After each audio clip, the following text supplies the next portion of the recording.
maintenant. Ça, c'est épique. Bienvenue au podcast La poésie de Phil le poète. On dirait que j'avais comme oublié le titre. Épisode 7. Et oui, nous sommes à l'épisode 7. Et là, vraiment, nous avons franchi un nouveau on pourrait dire ça, un nouveau step. Je sais pas si on dit ça moi je dis ça souvent en canadien-français. Step, une nouvelle étape qui est d'avoir franchi la barre du 1er septembre 2024, donc un nouveau mois. Et là, aujourd'hui, comme vous savez, je vous ai dit que c'était quoi aujourd'hui? C'est la journée spéciale aujourd'hui pour moi et j'ai pris quand même le temps de vous faire un podcast.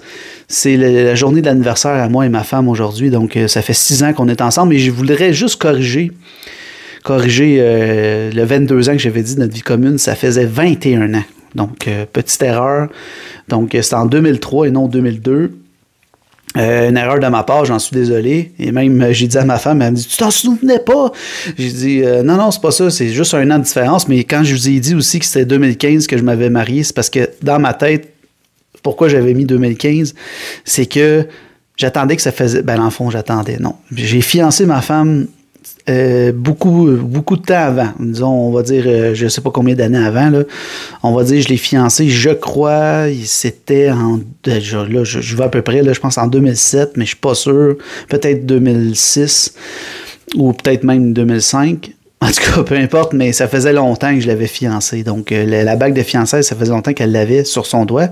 Il manquait juste la bague de mariage. Et là, j'ai dit, je vais te marier. Et là, tu sais, elle dit, c'est quand tu vas me marier? C'était-tu juste pour me donner des espérances? Fait que là, que j'ai fait, c'est que là, j'ai dit, regarde, on va faire quelque chose. J'ai dit, là, c'est garanti à 100%, on se marie quand ça va faire 15 ans de vie commune. Donc, ça nous a donné un petit peu de temps en même temps de nous préparer. Préparer un mariage, on s'entend que c'est quelque chose d'assez gros, comme nous, on le fait. Là. Nous, on le fait, dans le fond, à peu près je dirais peut-être moins d'1 an. Et ça coûte quand même un certain montant et tout ça. Donc, il a fallu s'organiser pour tout faire ou presque. Là. Donc, aller voir des fournisseurs, aller voir une salle, s'acheter chacun nos habits, faire des faire-part, tout ça. Vous savez comment ça fonctionne un mariage, donc voilà, j'ai pas besoin de vous dire comment. Mais voilà, donc voilà l'histoire rapidement aujourd'hui de ce qu'il en est de ma femme et mon mariage. Et c'est l'histoire de ma vie. C'est le plus beau moment de ma vie que j'ai depuis ce temps-là. Pour vrai, mais même avant, là, mais je veux dire, depuis notre mariage, ça a juste scellé notre union, puis c'est encore mieux, puis j'étais encore plus heureux. C'est juste comme... J'étais déjà heureux avant, là. C'est juste que qu'est-ce que je veux dire? Ça a juste scellé qu'est-ce qu'on était, puis c'est encore... Tu sais, je veux dire, ça apportait encore plus de bonheur parce que ça nous représente bien, puis c'est vraiment quelque chose qui pour moi était que j'avais comme en dedans de moi que je voulais le faire, mais c'était comme, j'avais toujours la petite crainte là, de dire, on va-tu avoir assez de sous pour le faire, parce que ça coûte quand même un certain montant. Puis là, c'est ça, on s'est acheté une maison aussi en 2014, donc, en tout cas, tout ça fait en sorte que en 2018, c'était parfait, donc on était bien placés monétairement, tout ça, et on avait chacun un bon travail. Donc, on a pu ramasser quand même un certain montant pour faire ça, donc voilà, c'est ça. Donc, en gros, l'histoire de ma journée aujourd'hui. Puis aujourd'hui, comment ça va? Ça va bien. Aujourd'hui, qu'est-ce qui se passe avec ça? C'est qu'on s'en va au restaurant ensemble, dans un bon restaurant français, dans le coin de Saint-Eustache. Ça s'appelle, je crois, l'Impressionniste, c'est ça. Donc, c'est un excellent restaurant. On est allé l'année passée. Et puis, c'est ça. Donc, ça va être un excellent restaurant qui est super bon. La première fois qu'on est allé là, moi, j'ai vraiment aimé ça. Là. J'avais pris, je crois, du veau, mais tu sais, pas les côtelettes de veau, voyons. En tout cas, je me souviens pas du nom, là, les affaires, là, tu sais, dans les airs, en tout cas, cette affaire-là, jarret de veau, en tout cas, je cherche le mot, là. C'était vraiment bon. Mais, tu sais, c'est un restaurant quand même, je crois, 5 ou 7 services. Donc, c'est un restaurant quand même de haut de gamme, mais qui est quand même abordable. Tu sais, c'est bizarre à dire, mais en tout cas, les deux. Puis, c'est vraiment bon. Puis, c'est la cuisine française, puis c'est excellent. Donc, voilà, je voulais juste parler de ça. Puis, aujourd'hui, bien, c'est ça, nous, ici au Québec, ben, c'est la fête du travail. C'est demain, là, officiellement lundi. Mais pour moi, c'est ma fête du travail parce que moi, je travaille de nuit. Donc, le lundi, le 2 septembre, donc, pour tous les gens du Québec qui travaillent, c'est la fête du travail. Donc, c'est quoi ça, la fête du travail? C'est la fête du travail, c'est un congé, dans le fond. Ça donne congé à tout le monde. Mais il y a beaucoup de gens qui travaillent quand même à la fête du travail parce qu'ils trouvent que c'est plus payant. Tu rentres, tu fais 8 heures, donc tu es payé, t'es payé ta fête, plus tu es payé en temps et demi parce que tu travailles, en tout cas, peu importe. Là. Mais moi, j'adore avoir des congés. Donc, pour moi, c'est toujours le plus de congés possible. Et la fête du travail, pour moi, c'est dans la nuit. Donc, parce que moi, c'est de dimanche à lundi. Dans le fond, ma nuit de lundi. Parce que je commence toujours à 10 h. Mettons, moi, mon horaire de travail, je commence à 10 h le soir et je finis à 6 h le lendemain matin. Donc, on peut dire que dans ma nuit de dimanche à lundi, dans le fond, qui est dans la nuit de lundi, ma journée de lundi, c'est dans la nuit. Donc, c'est à partir de minuit. Donc, voilà. Donc, j'ai congé ce soir, cette nuit. Et je suis vraiment content. C'est le fun. Puis là, je m'en vais manger au restaurant avec ma femme. Ça va être encore mieux. Donc, voilà. C'est ça. Puis en gros, qu'est-ce qu'il y en a d'autre rapidement comme ça? Il n'y a pas grand d'autres choses à dire à part que ça va bien. J'ai quand même eu quelques journées pour me reposer. Et puis... c'est ça, hier, ah oui, je peux vous raconter une petite histoire rapide. Hier, j'ai été à Saint-Charles-de-Borromée. J'assistais pour la première fois à un spectacle de drones qui remplacent dans le fond les feux d'artifice. Donc, je ne sais pas si vous avez déjà vu ça, là, c'est vraiment impressionnant là, parce que c'est tous des drones qui sont ensemble avec des lumières et puis là, ils sont tous synchronisés. Je suis sûrement avec un programme mais ils font des symboles comme là, quand on est arrivé, comme on peut dire, pile à l'heure. On a manqué peut-être un icône, une image que les drones faisaient. J'ai vu un cœur, j'ai vu un feu, j'ai vu un point dans les airs, mais tu sais, c'est tout animé, puis ils sont comme...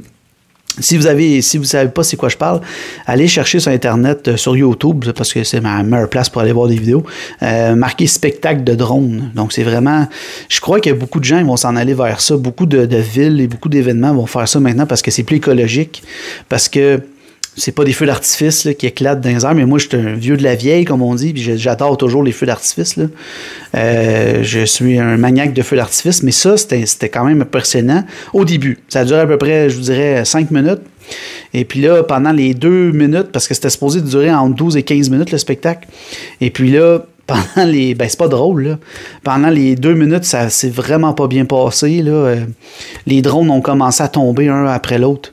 Puis, tu sais, nous autres, on pensait que ça faisait partie du spectacle au début, parce que, tu sais, ils tombaient, puis là, tu sais, il avait l'air comme juste à tomber, mais c'est pas trop vite. Fait qu'on s'est dit, peut-être qu'ils s'en vont en bas, puis ils laissent la place aux autres drones pour faire une figure, mais... Là, on voyait que là, les figures, les symboles que les drones faisaient, c'était tout dépareillé, ils étaient pas belles, c'était pas beau. Puis là, mané, ils ont tout tombé d'un coup après. Fait que dans le fond, non, c'était vraiment, il y a eu un bug dans le programme où il y a eu quelque chose qui s'est passé, mais ils ont tombé, puis là, on s'est rapproché pour aller voir si c'était correct, là. Puis là, on entendait des gens qui avaient entendu, qui avaient vu des drones tomber dans les arbres et dans l'eau. Parce qu'il y avait comme un lac au-dessus qui faisait le spectacle. C'était dans un parc, là. Puis ça scrapé, là. Ça en a scrapé, là. Scrapé, je veux dire, endommagé. Scrap, plus bon. Les drones ont tombé dans l'eau, c'est sûr. D'après moi, c'est fini, là. Je suis pas sûr qu'un drone, ça va dans l'eau, là. Mais en tout cas, puis c'est ça. Puis là, ben là, on est allé, après ça, en fond, rapidement, c'est qu'on a fait 1 heure de voiture. 1 heure de voiture pour se rendre là. On pensait au début que c'était un spectacle de 30 minutes. Puis on s'est dit, bon, on va faire quand même ça. On va aller voir ça. On l'a jamais vu. Fait que tu sais, c'est gratuit. Quand c'est gratuit, tu y vas puis tu fais qu'est-ce que tu veux dans un sens. Là. Dans un sens, tu y vas, tu payes pas. T'sais. Fait qu'on n'a rien payé. Fait on s'en fout, c'est gratuit. Donc on est allé, on dit, on va y aller, puis nous, ça va nous faire sortir, puis on va avoir une activité. Fait qu'on est allé, on est arrivé flush. Puis c'est ça, on était vraiment déçus, ça n'a pas été long. Là, je trouve ça décevant pour la ville, puis je trouve ça décevant pour la personne qui faisait ça, ou l'équipe qui faisait ça. C'est décevant, ça fait comme un gros flop, là. On s'entend. Puis même, je vous dirais là, que quand ça a commencé à moins bien aller, après la figure, il y avait comme un point, là, c'était sur une chanson de Jerry Boulis, Je suis celui qui frappe dans la vie. Le point commençait à être déformé, là. Il commençait à être moins beau, vraiment. C'est ça. Fait que ça, c'est mon expérience d'hier et de la petite histoire de la journée aujourd'hui. Là, je vais revenir à ce que je fais d'habitude, la lecture de mon poème. Et aujourd'hui, mon poème est une autre devinette. Je crois que c'est une devinette, mais en tout cas, ça ressemble à ça. Je vous ai dit que j'avais plus de devinettes, mais j'en ai encore. Donc, il m'en reste, je pense, encore une coupe. Et là, je crois que c'est une devinette, mais je suis pas sûr. Sinon, ben, ça va être un poème. Je vous dirai pas c'est quoi, mais je pense que c'est une devinette. Mais je vais vous le lire, puis c'est à vous après de trouver de quoi je parle. Et avant de vous dire, dans le fond, le poème précédent, ceux qui ne le savaient pas, là, que j'ai fait le poème d'hier, sur l'épisode 6, dans le fond, c'était sur la réponse, c'était la voiture, une voiture. Quelle est ta préférence? C'était une voiture, pour ceux qui n'ont pas trouvé. Donc, voilà, je voulais juste vous le dire. Et là, ce poème-ci, le titre, c'est quand même assez bien. Ça s'appelle « Une gaffe exceptionnelle ». Donc, vous allez comprendre peut-être au fil du temps que vous allez l'écouter. Vous allez voir peut-être comprendre de quoi je parle, mais en même temps, je voulais juste vous annoncer, je le dis tout le temps avant la lecture de mon poème, moi, je suis quelqu'un qui lit trop vite et des fois qui parle trop vite et je peux oublier des mots. Et là, ça fait que des fois, ma lecture est un petit peu cassée. Donc, je veux juste avertir les gens qui sont la première fois qu'ils m'écoutent, là, ne soyez pas surpris si je reprends une phrase parce que des fois, je lis trop vite. Et c'est ça, moi je suis quelqu'un qui parle vite, je suis quelqu'un qui est bon pour improviser, parler sans arrêt, mais quand je lis un texte, je lis trop vite, puis là des fois j'oublie des mots. Je voulais juste vous avertir avant la lecture, donc ne soyez pas offusqués. Donc voilà, c'est parti. Donc le titre, Une gaffe exceptionnelle. Pourquoi aller dans cette direction?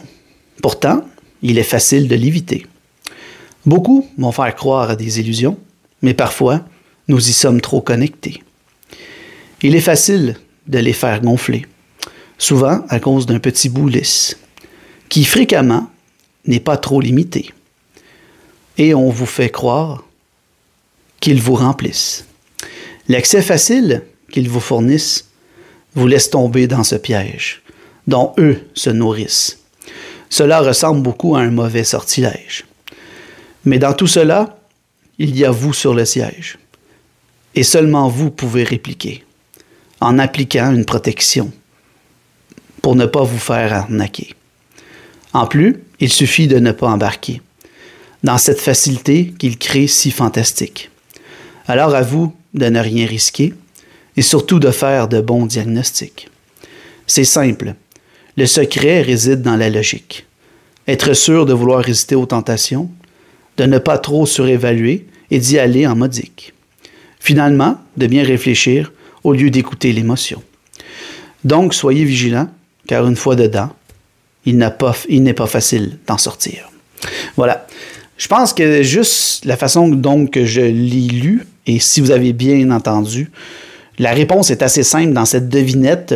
Il est comme un genre de devinette conseil, parce que là, j'ai comme regardé ça. Quand j'ai écrit ça, je me souviens, c'était suite à, je crois, quelqu'un de ma famille qui est arrivé quelque chose. C'est rien de grave, là, mais qu'il voulait faire quelque chose, puis là, je l'avertis. Fait que là, je donne d'autres indices. Donc, en gros, à vous de deviner c'est quoi. C'est super facile, je crois. Vous allez deviner vraiment là, assez rapidement lorsque vous allez écouter ce podcast. Même peut-être en ce moment, vous êtes en train de vous dire, ben là, c'est bien trop facile ça, Philippe. Pourquoi t'as fait ça? Non, mais c'était un poème que j'ai écrit en octobre 2018 encore, donc plus précisément le 23 octobre. Et je vais juste vous dire aussi, j'en ai effacé 2 autres poèmes. C'était des petits poèmes qui n'avaient pas rapport avec le hockey, ou qui avaient rapport avec le hockey, puis qui n'avaient pas rapport partout. C'était comme des poèmes un peu baveux, mais tu sais, c'était drôle. Tu sais, c'était des poèmes que moi j'avais écrits, mais c'était des mini-poèmes, genre de 4 phrases, là, fait que ça compte pas. Donc, voilà. Donc, je t'avais de franchir au mois de novembre, puis tu sais, comme je vous ai dit, là, l'histoire, mon but avec ce podcast-là, c'est, vous le savez, ceux qui savent, qui l'écoutent depuis le début, c'est de créer un recueil de poésie avec ça. Donc, le recueil va s'appeler Fil de poète. La poésie de Fil de poète, volume 1, ou peut-être juste en année 2018, parce que dans le fond, si je fais des volumes, ça risque d'être des volumes à chaque année, genre 2019, 2018, 2021, parce que je vais sûrement les séparer en mois, parce que là, je vais en avoir beaucoup, parce que là, c'est 2018, l'année 2018, c'est octobre, novembre, décembre, les poèmes que je vais avoir écrits, donc c'est pendant 3 mois. Fait que si je vois la quantité de poèmes que je vais avoir écrits, que je vais avoir dans mon recueil, concernant ce recueil-là pour le publier pour le 2018, disons. Là. Je vais peut-être faire ça après ça, l'exercice. Je vais le faire aux 3 mois, quand j'aurai fini de lire 3 mois. Mais c'est long, là. Tu sais, ça dépend combien je n'ai écrit. Mais comme je vous ai dit, si c'est des plus petits poèmes, je vais les combiner. Je vais combiner peut-être 2 jours ensemble pour faire un plus long podcast en même temps, parce que là, je suis déjà rendu à 15 minutes.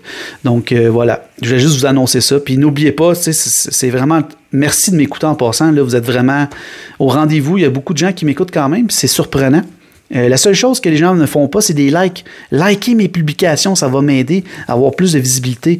Laissez un petit j'aime là, sur YouTube surtout, là, ça va m'aider pour mes vidéos. Et laissez des commentaires autant sur Spotify, sur toutes les plateformes qui sont disponibles. Laissez un commentaire ou faites une évaluation si vous aimez ça. Peut-être attendez un petit, si vous n'êtes pas sûr, évaluer à 100% mon podcast, mais si vous laissez une évaluation, ça va m'aider aussi. Ou sinon, juste venez vous abonner à mes pages Facebook, tous les autres réseaux sociaux. Puis si vous voulez avoir des demandes spéciales, vous pouvez me voir. Si vous voulez me parler, simplement discuter avec moi, je réponds à tous les messages privés normalement, sans problème. Puis vous pouvez aussi commenter mes publications, mais pour le podcast, j'aimerais ça, si c'est possible, de laisser des j'aime, ça va vraiment m'aider. Et partagez-le à vos amis. Et si vous l'écoutez là en ce moment sur sur Spotify, bien merci d'être là. C'est vraiment plaisant. J'espère que je vous divertis dans ce podcast qui est toujours variable entre maintenant. Là, c'est rendu entre 10 et on va dire 16 minutes. Là, je suis rendu déjà à 16 minutes, donc je vais arrêter de vous parler pour aujourd'hui parce que là, je dépasse mon temps. Puis moi, je pourrais parler pendant 1 heure. Là, mais c'est ça. Moi, j'aime ça faire des petits podcasts à chaque jour, un petit peu à chaque jour. Comme ça, moi, c'est pas trop long à faire et vous, c'est pas trop long non plus à écouter. Ça vous tient en même temps. On pourrait dire ça, une mise à jour de ma vie et de mes poèmes. Donc, c'est vraiment plaisant au niveau de ça. Donc, j'espère que vous avez apprécié cet épisode, l'épisode 7. Ça va être tout pour aujourd'hui. Puis, merci d'être là. Puis, tu sais, n'oubliez pas, hein, si vous me cherchez, là, c'est super facile pour vous abonner à toutes mes plateformes. Vous marquez Phil de Poète, donc T-H-E, donc P-H-I-L, T-H-E, P-O-E, accent grave T-E, vous marquez ça sur votre recherche, sur votre téléphone ou sur votre ordinateur. Vous allez me trouver, je suis super facile à trouver. Phil de Poète. Ou si vous cherchez pour acheter mon recueil de poésie, marquez Philippe Charbonneau sur Amazon. L'Esprit hors ligne, c'est mon premier recueil, mais éventuellement, je vais mettre les autres recueils. J'en ai un autre qui s'en vient, qui est déjà prêt, mais j'attends un petit peu avant de le sortir. Juste pour que mon nouveau recueil puisse avoir un peu qui soit disponible, là, qu'il ne soit pas étouffé par le nouveau. Donc, il y a un recueil qui est déjà créé. Tout est prêt. Il reste juste à le publier. Et j'ai déjà un autre recueil qui est prêt. Et éventuellement, les recueils qui sont liés avec ce podcast seront en ligne aussi bientôt. Et je vous remercie d'être là. Donc, voilà. Je sais, je me répète, là. Je suis désolé. Je suis fait comme ça. Je vous souhaite une excellente journée. Puis, dites-vous une seule chose avant de quitter. Là, dites-vous une seule chose. Tu vas te dire quand tu vas écouter ou vous allez écouter, parce qu'il y en a des gens qui aiment ça se faire tutoyer, vous voyez. Quand tu vas écouter ou vous allez écouter mon podcast, mon balado, vous allez vous dire, tu vas te dire, maintenant, ça c'est épique, je m'abonne à Phil.